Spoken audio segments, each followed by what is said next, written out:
qolyihii isbahaysigii ee isku biiray ee maryaha cas isku xidhay hadda waa la kala shakiyey xaqiiqadii iyo wixii la kala iibsaday ee digadii iyo damaskiiba qarxay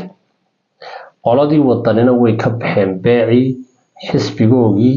iyo madaxweynahoogina way la soo baxayaan qoladii kaahna daadku ha qaado cirka loo diray ninkan ila dhageysi warkiisa xisbigeena wadan haduu dhaco oo musharaxeeni ay soo baxo qabiyeena waynu dhigtirana waxay noqonaysaa in marka musharaxeeni uu xisbi baryo oo yiraahdo wariyaan ku soo biira oo marka meeshii la doono sida la doono loo aadiya sidii la doono looga fal ninkaas warka uu sheegay waa warweyn xildhibaan qaasim baa leeyahay way haddaba bal adaa wax ku fahansiinaya ahadkaaga intaad ku wareertay iska raacay ka iyo wadaniga isbedel doon sidaa daba ordaya dooriga inuu wax ila faato waxaad ogeydeen hadalkan hadal lamida Cabdiraxmaan Cirriyado heshiiska dhamaado wax kasta dhaceen wuxuu la tagay oodweyn wuxuu xisbigeena inoo soo saara waxa kaloo inoo soo saartan madaxweynaha kartay madaxweynaha oo reerka ah kulli ama Muuse dooran lahaayeen ama Faysal bay dooran lahaayeen ama Cirri dooran lahaayeen mid bay dooran lahaayeen reerka marka waxay yiraahdeen maadaama oo anagu codka haysano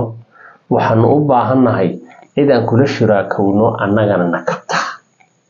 iyagana aan madaxweyne saar waa qodob muhiim ah laakiin yaa siinaya taa haddaba sidee loo siinaya maxaa lagu heshiiyay waxa lagu heshiiyay arrimo aan macquul ahayn in heshiis loo galo arrimaha waxa kamid ah laba qodob oo waaweyn in codka reer wadani kay madaxweynaha siiyaan mooyaane ka kala ay siiyaan urur siyaasadeedka ka si uu madaxweyne oo si uu xisbi u noqdo reerkaahna cidii taageersan ninka ayna xaashi inay iyaguna taageeraan xisbigaasi oo ay saan noqotaas abuur madowna loogu yiri barnaamijka 10% in dawladda laga siiyo waa qodob labaad inta aynaan gelin heshiiskan kale iyo sida uu fashilmay tan beersatiyaan ku horeeyo 10% xukuumadda in la naga qayb geliyo nidaam noocaas hadda ka hor wax ku heshiiyay Allah u naxariistay maxaad xaash cilmi kaboose iyo Jamaal Caydiid oo urur furtay siri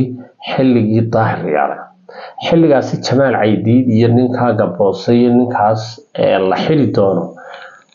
ururadu may furnayn daahiriyaaleyna ururada furuu diiday dabeedna waa la diiday nimanka markii la soo daayay Siilay uu tagay wuxuu yiri laba qodob baan idin sameynaya horta koow ururada waa furi doona number 2 dawladana waa in ka qayb gelin doona ma hayb waayo ikaamin gareeyo imika kulmiye toosan noqday halkeeda idinkoo kulmiye ay soo saara saamigiina waa idin siinayaa xilal baan idin dhiibaya labadii xil ee ugu awoodda badnaa labadooda sii ma garan xusuusta Jamaal Caydiid waxa loo magacaabay laakiin labadaa nin midna wasiirka maaliyadda laga dhigay ka boosana wasiirkii arrimaha gudaha watii uu noqday way haddaba su'aasha aan ku weydiinaya waxa weeye sidee bay suurtagal u noqon kartaa urur xisbi mucaarida noqday inuu noqdo 2012 axsaabtii ururadii wuu furay ee waa kii Gaboosa urur samaystay Cabdiraxmaan Cirrana waa kii ku soo baxay oo ururadaas ka faa'iideystay waa barnaamijkii markaa ragaasi ay u soo halgameen xaqan maanta wadanina waxa lahaa ninka Gaboosa u soo halgamay haddaba su'aashaan adiga ku weydiina waxay tahay sidee buu xisbi mucaarida waa kulmiye oo maanta wadani kula heshiiyay dawladda inuu 10% siiyo xisbi mucaarida oo dawladii tan beersantay haysta waxyaabaha ay ka suurta galaan wadamada noocaas waxa weeye wadamada xisbiyada badan soo baxaan ee golayaasha deegaanka iyo baarlamaanka iyo dawladda la iskaashado si xisbiyada waaweyn looga hortago sida Turkiga oo kale Ingiriiska wadamo kale waxa jira noocyadaas oo xisaabtamo ururo intay soo urursadaan aanay gaarin xisbiyada waaweyn laakiin Soomaaliland saddex xisbi qaran baa soo baxaya laba waa mucaarida waa laba la yaqaan midna waa xisbi xaakim taasina kama suurto galashay inuu xisbi xaakimkii siiyo tusaalahaan waxa soo baxay wadaniya kulmiye iyo kaah kulmiye mucaarid buu noqday kaahna mucaarid buu noqday sidee bay suurtagal u noqdaa markaa inuu wadani siiyo maxamuud xaashi magacaabo markaa mucaarid ma aha halkaa taayay tan kale digada dambaska la kala iibsaday waxa weeye qolooyinka wadani taageeran ama reer ha noqdaan ama dad kale ha noqdaan ha siiyaan codkooda qayb ka mid ah haddaba miyaa la istiriyo waxa la yidhi gobol Hiblaayo haddii la odhan lahaa beeshaasi reer Hebel xisbiga la soo saaro idinku beeshaasi ku biira oo tusaale ahaan la yiraahdo Sacad Yoonis Muuse Ismaaciil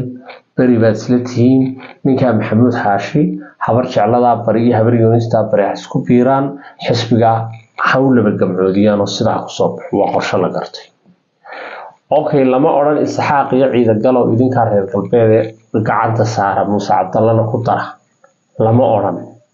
maxamuud xaashi iyo waxa la yiraahdaa habar jeclo soo kaxaysta habar jeclo xisbiga wadan la heshiisay sidaas la yiraahdo heesaa la qaaday